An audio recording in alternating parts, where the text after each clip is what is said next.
Hello, friends, and welcome to another episode of the Concussion Nerds podcast. And today we're talking about managing symptoms versus treating the root cause. And this is actually a conversation I've been having a lot over the past week. So I thought it would be a really good one to bring to the podcast.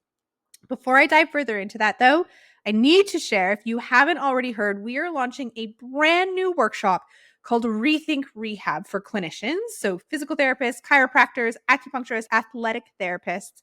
If you are truly looking for that next level of understanding and knowledge, for a framework to take you through systematically the holistic and multi-systems approach to client care so that you understand what to do with all that information that comes from that initial assessment and how to truly look at that whole person to create impactful treatment plans that make change and up your confidence, then you're not going to want to miss this workshop. Half-day workshop is going live in January. Full disclosure, we are having a December pricing special. So pricing will be going up on January 1st. You have lifetime access to the recording. The link is below in the show notes. Please do take a peek because this is going to be a fantastic workshop. Okay. Treating symptoms versus managing symptoms versus treating the root cause. What are we talking about in all these different things? And what are some examples? Let's start with an example, shall we? Headaches. Headaches are one of the most common symptoms following a concussion. Now, I want you to think about when you go see your physician usually, or the specialist or the headache specialist, what is the common treatment for the headache? Right? It's usually a medication. So it might be Botox, it might be injections, it might be Advil, it might be Tylenol, whatever it is. Usually the treatment for the headache is a medication. Now, this is where I beg to differ. Because the headache is happening for a reason. It's happening for a reason. A headache is a symptom of concussion. And so if you are treating that symptom with medication or Botox, please know, I'm not saying this is a bad thing, but you're managing it. You're managing the symptom. You're treating the symptom. And sometimes we 100% need to have tools to manage the symptoms so we can do the deeper work and the deeper rehab. But you're treating or managing the symptom of the headache, which means it's not going to go away, because unless you can figure out why these headaches are happening, you're going to keep treating the headache and putting a Band-Aid on it, and it's not going to change. But if you take that step back and you're treating why the headache is happening, you're looking for the root or the drivers behind why this might be present, that's going to then shift the headache, which will then shift the need for the medication. So what do I mean by this? There's many different reasons headaches can happen, right? A headache can be from dehydration. So are you continuously taking this medication, but is it as simple as the fact that you need to increase your water intake? Headaches could be coming from the neck. They could be coming if you have dysautonomia. So if you have nervous system pieces, they could be coming from there, decreased blood flow to the brain. Headaches could be happening because you are exceeding the capacity of what you can tolerate after a concussion, so it brings on a big frontal headache. Headaches can be happening because of excessive stress in your life. Headaches can happen from anxiety. Headaches can happen from all these different pieces. So you can understand when I say, are we treating the headache when we're taking medication? No, in my opinion, we're not. We are managing the headache and treating the symptom of the headache, but we are not finding the root driver of why the headache is happening. So let's figure it out, right? Is the headache coming from the neck? Is it from autonomic dysfunction? Is it coming from ocular motor dysfunction? Is it coming from persistent chronic inflammation in your body? Is it becoming because you're dehydrated? Why is the headache happening? Discover that, treat that, and then you'll start to see your headaches decrease. So when I say, are we treating symptoms versus are we treating the root or trying to find the root? And again, remember, the root might not just be one thing, right? But like, let's look at this, for example. Dizziness is another incredibly common symptom after concussion. Well, you can treat dizziness, right? And when someone treats the symptom, they might be thinking, well, some physicians will prescribe medication to help with vertigo and dizziness. Again, you're putting a band-aid on something. Grounding and those tools are super helpful to help calm the nervous system down and can bring dizziness. Again, it is helpful and it's not addressing the root driver of why the dizziness is happening. So why does dizziness happen when we look at our different profiles and drivers from a concussion standpoint? Right? Dizziness can happen from the vestibular system. It can happen from the oculomotor system. It can happen from the autonomic profile. It can happen from the neck. It can be because of anxiety, right? So again, if we are not doing our job as clinicians to look at the full picture, both from a multi-system and a holistic standpoint, we are doing our clients a disservice because it means we are applying a treatment and we don't have the full picture of what's driving the challenges they're having. Right? So what I'm talking about when we're looking at something from a multi-system standpoint versus a holistic standpoint, and I do mean that in two different ways. So when I'm looking at something from a multi-system standpoint, we are looking at breaking down our physiology ultimately. So what is our autonomic nervous system doing? What is our vestibular system doing? What is our visual system doing? What's our cervical spine doing? How does our somatosensory system come into play? What are we looking at in terms of affective and like those pieces? And then it's outside of my scope. Like, what about the metabolic piece of things? Right? So that's what I'm saying when we're looking at things from a multi-system standpoint.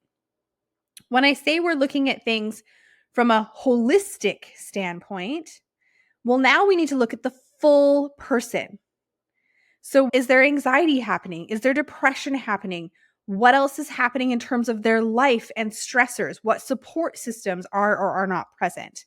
What tools, lifestyle habits are they utilizing or are you utilizing to help manage? So things like sleep, nutrition, those pieces of things, movement, right? When we take a step back and look at mindset, how are they speaking to themselves? What is that internal dialogue? All of these pieces can factor in. And you've heard me say before, when we're working with someone or if you're on a persistent concussion journey, it is rarely one thing, right? There might be some driving forces in the physiology piece, but there's almost always some things we need to be addressing when we step back and look at the holistic picture of the whole person as well. But if we're not doing that, if we are not looking at both the physiology in that multi-systems way and stepping back and looking at the person as a whole, and all we're doing is throwing strategies at them to manage and treat their symptoms or their dizziness, and we're not looking at it from this perspective, then we are missing a huge piece of what's going to help our clients move forward. Now, what I do say, it's not one or the other, right? It's not management versus treating the root. They work together. So we absolutely need management strategies while we treat the root driver. 100%. If that headache is through the roof, we need tools to manage the headache while we treat the thing that's driving the headache. Right? If our anxiety or if our nervous system is super dysregulated, yes, we need the tools to help regulate our nervous system and manage our nervous system while we address the reason why the nervous system is dysregulated. So it isn't one or the other. It's both together. But the trap that I see people get stuck in over and over again is that they get stuck in just the management part.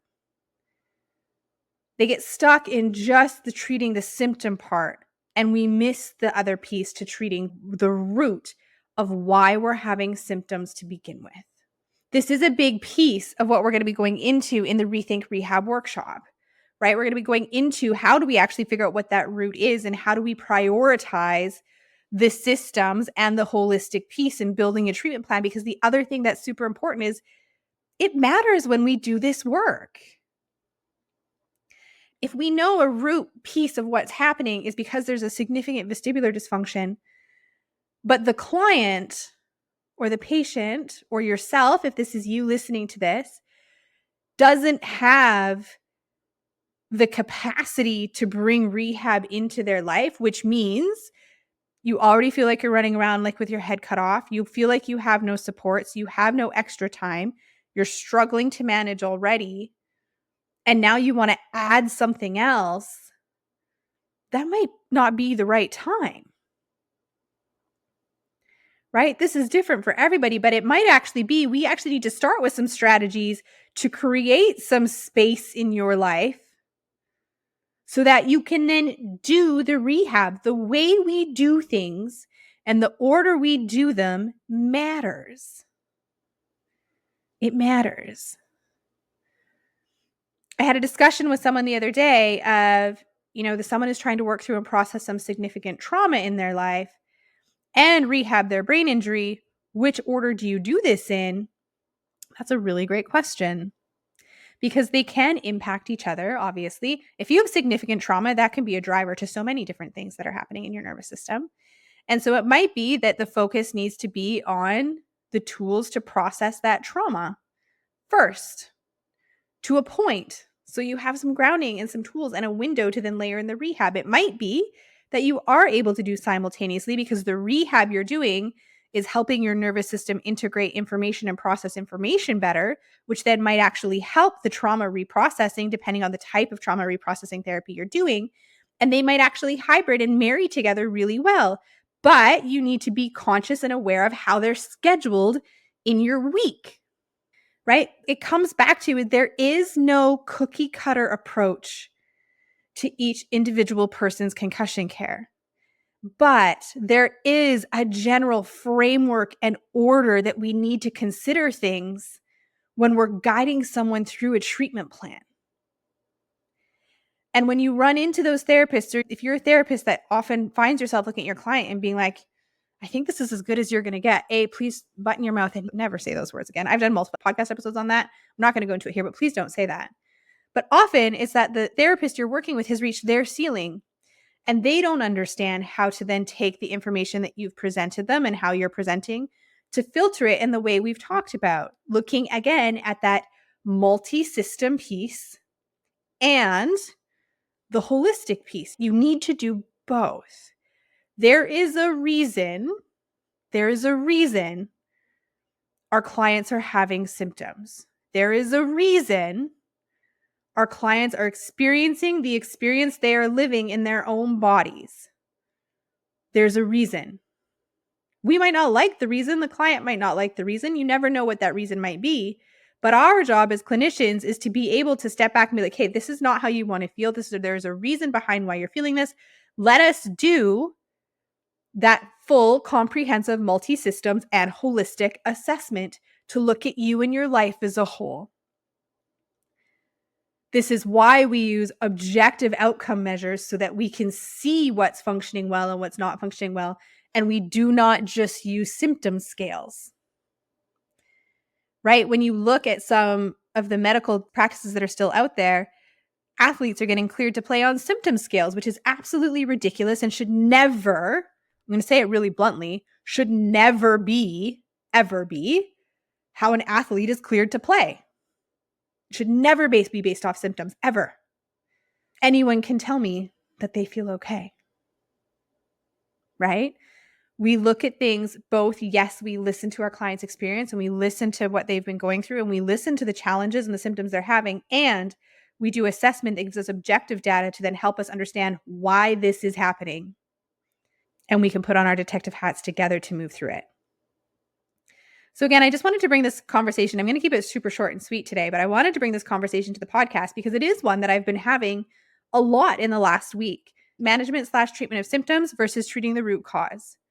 And remembering that the root cause might not just be one thing.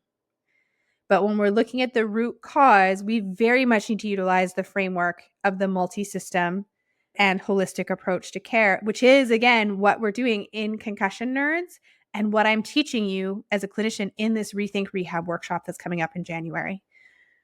That's how we have to do it. If all we're doing is managing the symptom, if all we're doing is taking the Tylenol or putting the Band-Aid or something, or when we get dizzy, we're doing grounding exercise, if that's the only thing we're doing, we're going to be doing that for a very long time because we're not addressing why it's happening to begin with. We're using tools and strategies to manage it in the moment. And again, it's not one or the other. It's how do they marry together so that we can make the impact we need to make. All right, friends, short and sweet. I hope that helped give some clarity to people. And I hope if you're listening to this and if you're on a rehab journey and you're like, I feel like I'm just managing my symptoms, reach out to me, message me on Instagram, and let's talk about what a next step could be for you. How do you find out what that route is? Who do you need to connect with to do that? I can give you some guidance. If you're a clinician and you're listening to this and you're like, oh, I feel like I'm actually just giving my clients a lot of management tools and maybe I'm not clearly getting to the root and being able to identify what the root is to support them, then sign up for Rethink Rehab. It's $199 until December 31st, and then that price is going up to $299. So take your chance, grab it now. I promise you won't regret it. And wishing everyone an amazing rest of your day. That's today's episode. Thank you so much for tuning in. If you liked what you heard, give us a like, give us a share, give us a tag on Instagram, and please never hesitate to reach out. We love communicating and connecting with you. Until next week, my friends, have a marvelous day.